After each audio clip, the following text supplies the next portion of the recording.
in the midst of experiencing lateral violence, if you can respond to somebody who is targeting you with kindness, that shows more growth and courage than being mean back to them will ever do. In this episode, we'll expose the hidden harm of lateral violence in nursing, discussing how to recognize it, its impact on faculty and students, and what we can do to stop it. Welcome to the Lippincott Spark, Illuminating Nursing Education podcast. I'm Dr. Kelly Drees. Join us as we ignite your passion for nursing education and leadership. We'll explore the latest trends, hear from expert nurses, and provide tools to keep you inspired. Let's dive into today's episode and continue your professional development journey together. What happens when the people who care for others aren't cared for themselves? Today, we're tackling a tough but vital topic, lateral violence in nursing education and healthcare. We'll explore what it is, how it shows up, and the deep impact it has on faculty, students, and patients, and most importantly, how we can break the cycle. But this isn't just a conversation, it's a call to action. It's time to name it, face it, and change it. Today's guest is Dr. Laura Beasley, a clinical professor and nurse educator with over 25 years in healthcare. Her passion for this work is rooted in personal tragedy. Early in her career, Laura lost a colleague to suicide after relentless workplace bullying. Instead of turning away, she turned toward the problem. Now she equips future nurses with the tools to speak up, stand strong, and protect one another. Welcome, Dr. Beasley. Thank you for having me today. I'm super excited to be here to share my story and to help others learn about lateral violence. I'd like to start off from the beginning. Can you take us back to that moment early in your career that really shaped your commitment to addressing lateral violence in nursing? And how did that experience influence your path forward? It was something that when I worked in a surgical center in upstate New York, the lateral violence was something that was occurring over a couple of years, and it was targeted towards a certain individual. And what kind of makes me really sad about that is that I was a participant in it. And for some reason, the environment in which I was in changed who I was as a nurse. And instead of taking care of patients, it turned more into how can I keep defending myself each day. And after she committed suicide, we all kind of took a step back, and many didn't stay in that position. It was a huge blow. And so, at that time, I was like, do I want to even stay in nursing? Like, I am not the person that I started out as in nursing. I started out as being a kind, caring person who wanted to help other people be better versions of themselves. And over time, I changed. And so I decided to go back to school to get my bachelor's degree and my master's degree and to focus all of my attention on what was occurring. It had to be research because I couldn't put a name to it. I couldn't figure out what was going on. I was so confused. But I was like, if this is happening here, it's probably happening elsewhere.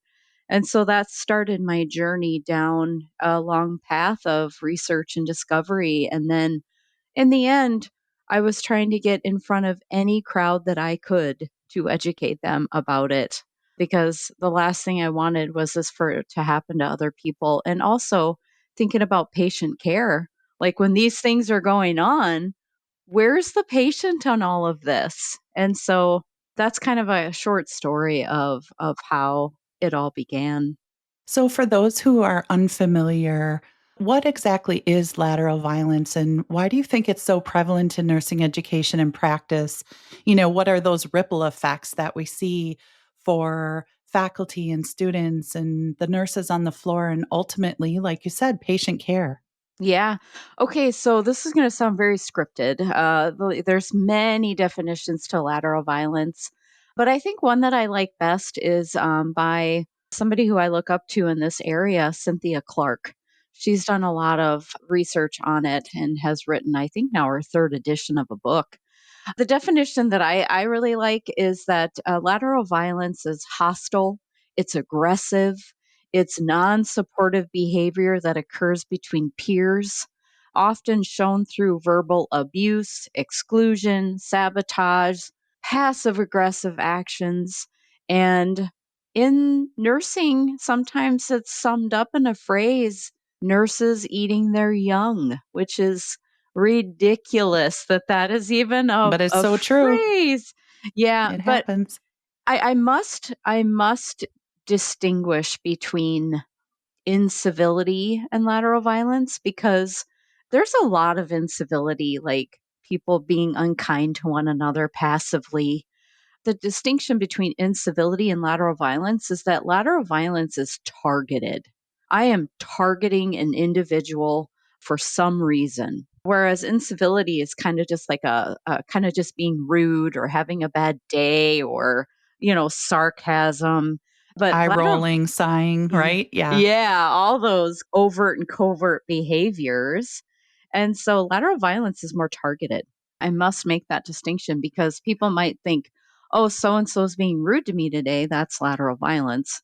It's not considered that unless it's targeted and all of those things. I could go on and on about that. But incivility, when it's occurring, does lead and it is a gateway to lateral violence if left unchecked.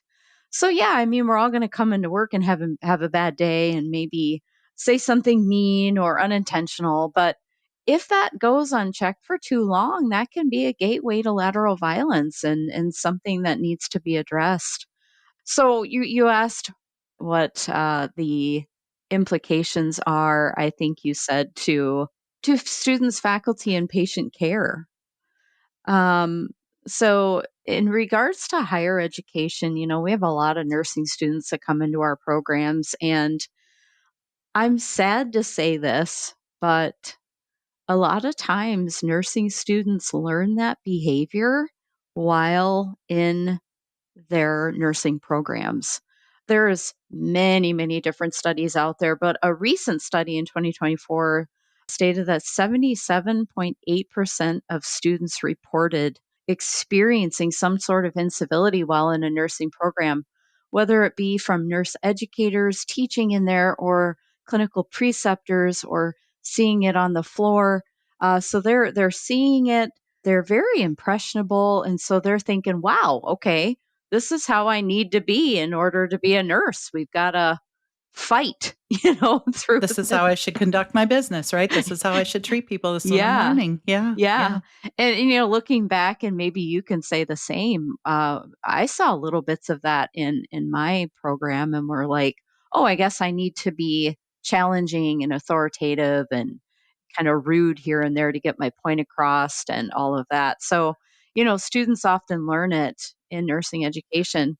The implications for faculty. So, like nurse educators that come into higher ed thinking they want to change the world and, help students and impact patient care from a higher level.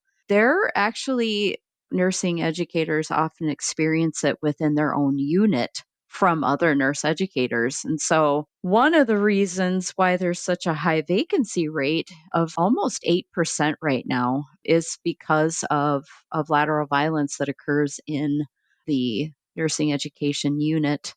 And so they leave because they're just like, I can't Such handle this turnover. anymore. Yep. And, when nurse educators leave and there's such a shortage of them, a recent 2023 study indicated that almost 66,000 students were turned away from being admitted into nursing programs because of a nurse educator shortage. And one of the reasons there's a shortage is because of that incivility and lateral violence that they often experience from students and from other nurse educators. And then lastly, you talked about patient care. This is probably one of the most disturbing elements of all of this conversation is what's happening to patients in patient care. And I would love if everybody pulled this up in every classroom. The JACO report of Sentinel events that gets released, and it's always about a year or two behind, to just pull it up in the classroom because they put out a nice report about the sentinel events that occur in patient care. And there are patient falls. They list the top 6 or 7 sentinel events that occur. Patient falls, wrong surgery, unintended retention of foreign objects. There's assault, rape, and sexual and homicide, delay in treatment, and suicide. And the number one or number two cause of most of those sentinel events is a breakdown in communication. And one of the hallmark red flags of lateral violence is a breakdown in communication between nurses. And when somebody is being rude to you every single day, you are not likely to be very good with communication with them. And so things get missed and communication breaks down. And so what is happening is patients are dying because of it and they're being harmed. And so that is, one of the, I think, most important things to talk about in regard to lateral violence. But those are a few things as far as what happens. What are some of those key indicators of a toxic workplace? How can nurse educators and leaders really recognize that something's not right before it escalates? Because, our listeners probably are thinking, oh, yeah, I might have some colleagues that are really rude. They're rolling their eyes, they're disrespectful. But how do you know it's escalating into that lateral violence? Well, in order to know, I feel like, and as a former nurse leader, in order to know that this stuff is going on, you have to be out there with your people. You can't have a hands off approach. And Can't you lead have behind a laptop, right? You really Yeah. can't. And my husband will say the same thing. He's like, in order to figure out what the problems are, you have to get out there and work with the people. And so that's, one thing. You got to get out there and be listening, observing, hearing. And, I could walk into probably in a classroom and kind of get a sense of, the atmosphere if there are things going on. But some key indicators include, and there are 2 types, there's overt and covert behaviors. Overt are the kind of behaviors that you can see, hear, smell. And then the covert behaviors are really hard to determine if they're occurring because you can't see them. Anybody who is being a bully to somebody else, they like doing it behind closed doors. And so it's not something that maybe other people will see very easily. But some overt behaviors are name calling, fault finding, backstabbing, sabotage, verbal and physical intimidation, bullying, gossiping, shouting, blaming, bickering, putting down people, tampering with personal items. And that is something that I experienced at my former job where I had experienced so much lateral violence, is that people were actually going into this person's locker and tampering with her items, sabotaging her. And then other covert things, like things that you can't see or prove very easily, unfair assignments, targeting that individual and giving them unfair assignments, sarcasm, eye rolling, ignoring, purposefully excluding them, refusing to help them, whining, isolating people purposefully, fabricating things to make them look bad intentionally.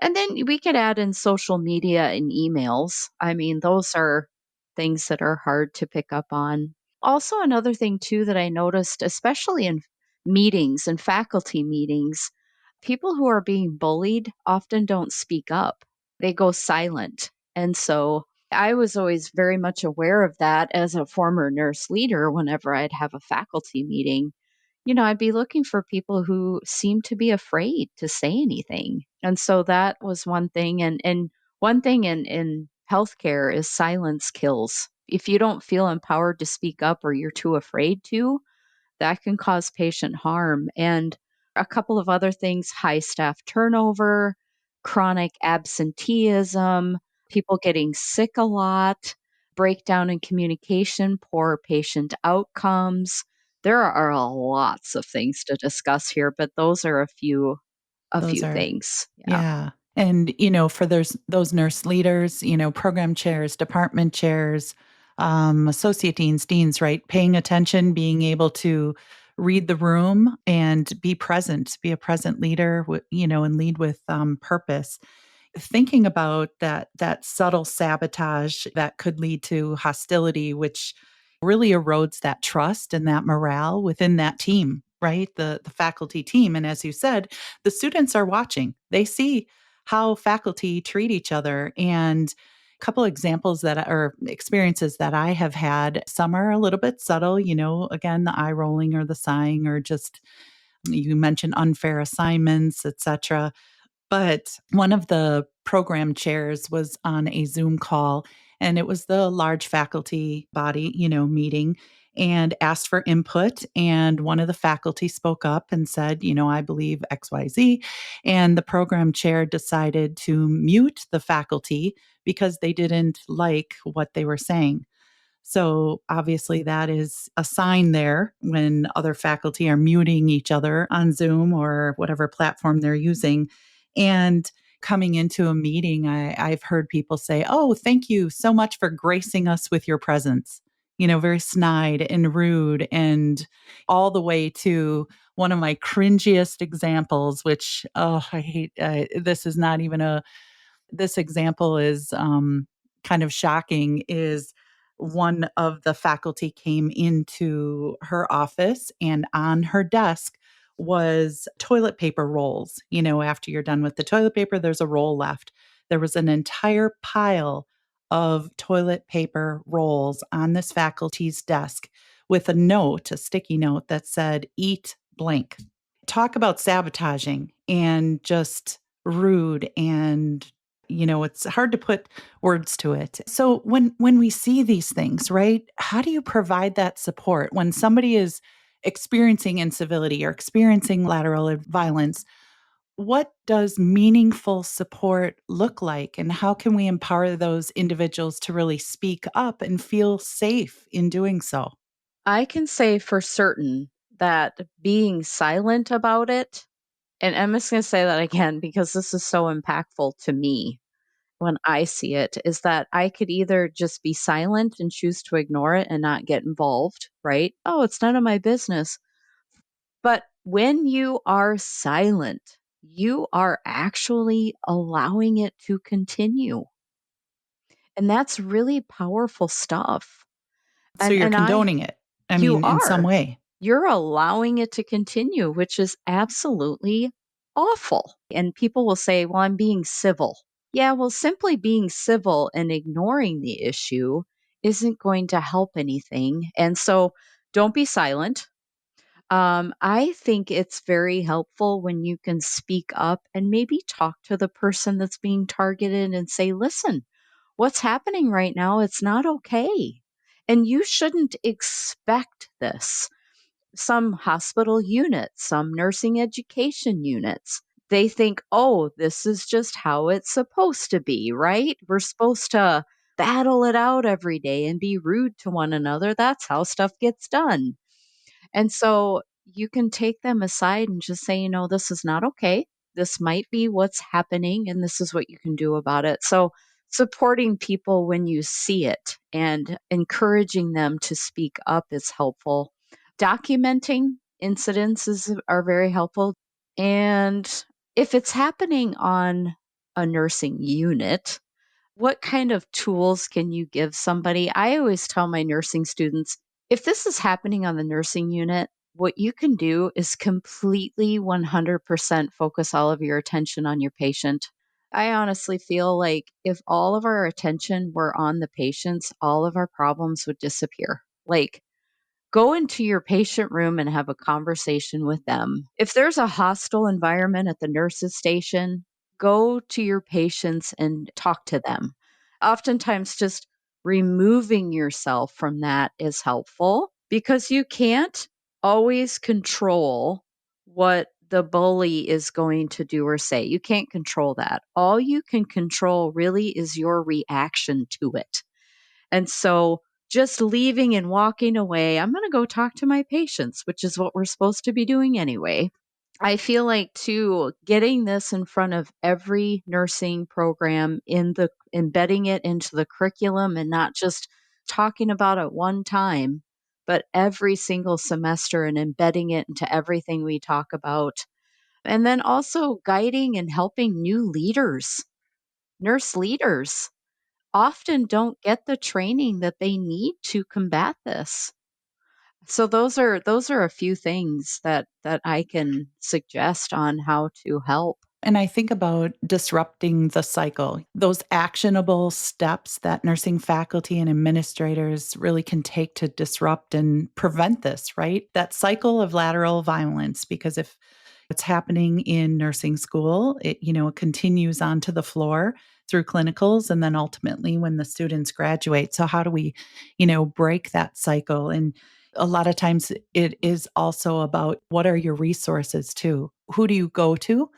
And Dr. Cynthia Clark, who you mentioned before, talks about cognitive rehearsal and being able to use that type of strategy to talk to somebody. These crucial conversations, they're tough, they're hard.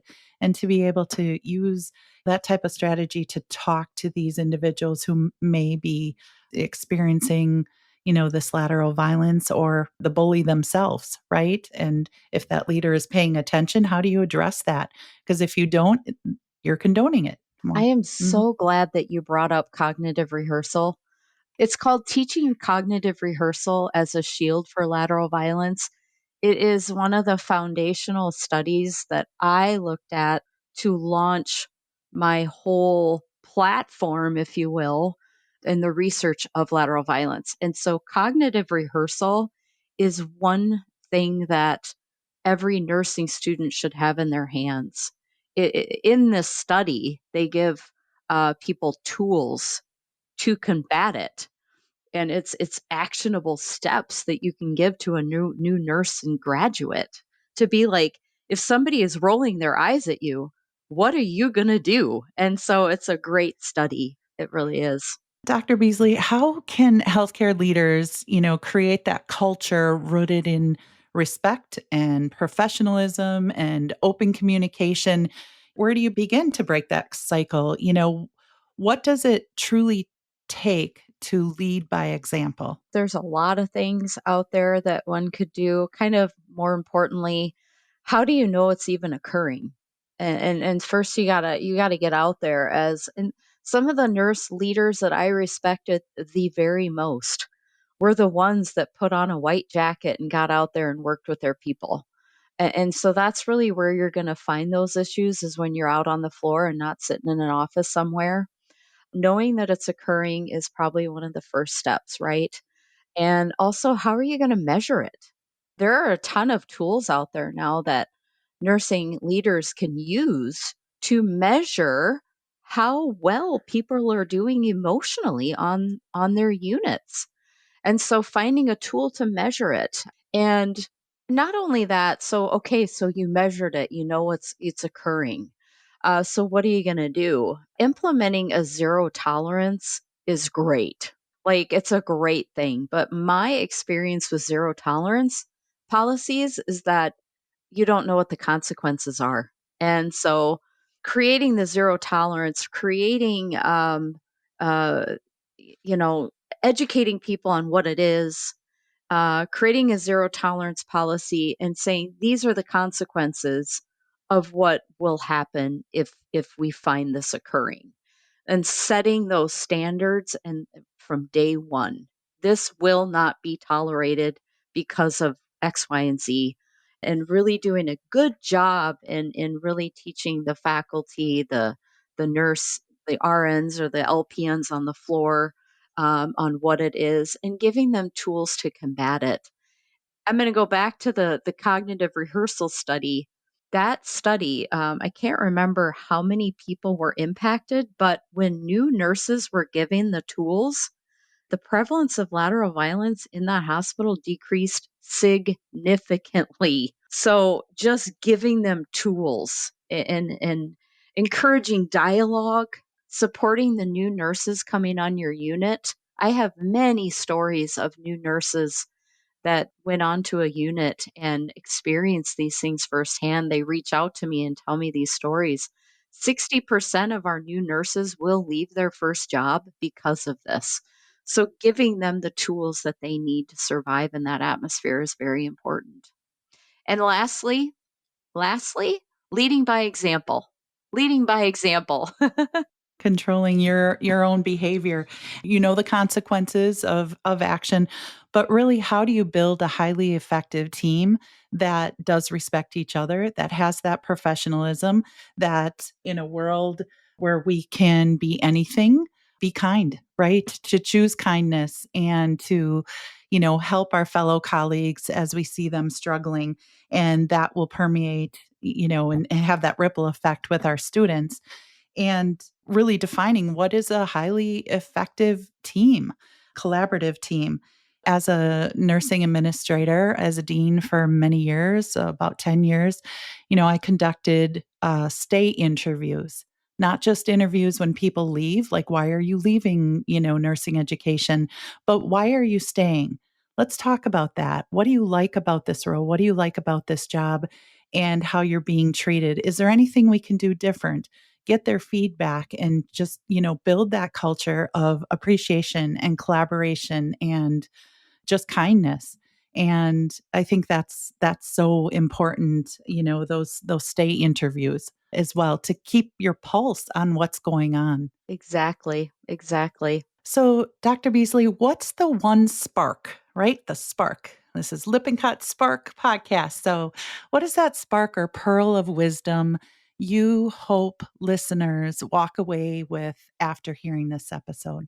I have so many. Yeah. I have so many. I want to say that in the midst, and this is where I found my true growth in all of this, is that in the midst of experiencing lateral violence, if you can respond to somebody who is targeting you with kindness, that shows more growth and courage than being mean back to them will ever do. It honestly takes more courage to be kind than it does to respond in anger. And that is where true growth is going to really happen. So when somebody is not kind to me, whether it's targeted or not, if I respond to them professionally with a smile, that takes more courage and more strength than it does to just respond in anger, which further perpetuates the issue. That's one thing. But also, another thing is to get curious before you get furious. What I've always noticed about bullies is they are not well. They're not well. There's something going on, typically in their own lives. They're not confident. They've had a bad upbringing or whatever. And so they're not doing well. So I'm always like, too, when also people are unkind to me, I'm always like, what's going on? Is there something Giving I them the can help benefit you of the with? doubt. Yeah, like, Yeah. let's work through this. If you're having a bad day, let's figure it out. Like, instead of just returning in anger, I'm going to get curious about their situation. So those are my pearls of wisdom. If you can do nothing else, if you don't understand lateral violence fully, if you can just respond with kindness, you're going to find that you'll get further than responding in anger. Thank you, Dr. Beasley. You're welcome. Throughout this conversation, your insights are not only eye-opening, but they're really a call to action. I'm going to bring it full circle. So as I began the episode, or we started talking today, I said, what happens when the people who care for others aren't cared for themselves, right? So today, I think you have helped us face that question head on with honesty and heart and hope. And lateral violence in nursing, we know, isn't just, a workplace issue. It's a human one, a human one. And we don't know what people are going through. We don't know what is happening behind closed doors, and really to seek to understand and then to be understood, as Stephen Covey has said. And change starts with awareness, keeping the pulse on what's going on, that courage and that action. So listeners, here's your call to action. Start the conversation. Support your colleagues. And as Dr. Beasley said, be kind and speak up when you see that something's not right. Because when we care for others, we do create and can create a safer and stronger workplace, a healthy and effective and collaborative workplace for everyone. So, nursing students, our faculty, our nurses on the floor, and of course, the patients that we care for. So, Dr. Beasley, you said it very nicely. When we break that silence, we create space for healing and for growth and, hopefully lasting change. So thank you so much. And thank you to everyone listening and being part of this important change. Thank you for joining the Lippincott Spark Illuminating Nursing Education podcast. Enjoy this episode, subscribe, share, and leave us a 5-star review. For more information, click on the link below to learn more about Lippincott Nursing products and services. Until next time, keep leading, learning, and making a difference in nursing education.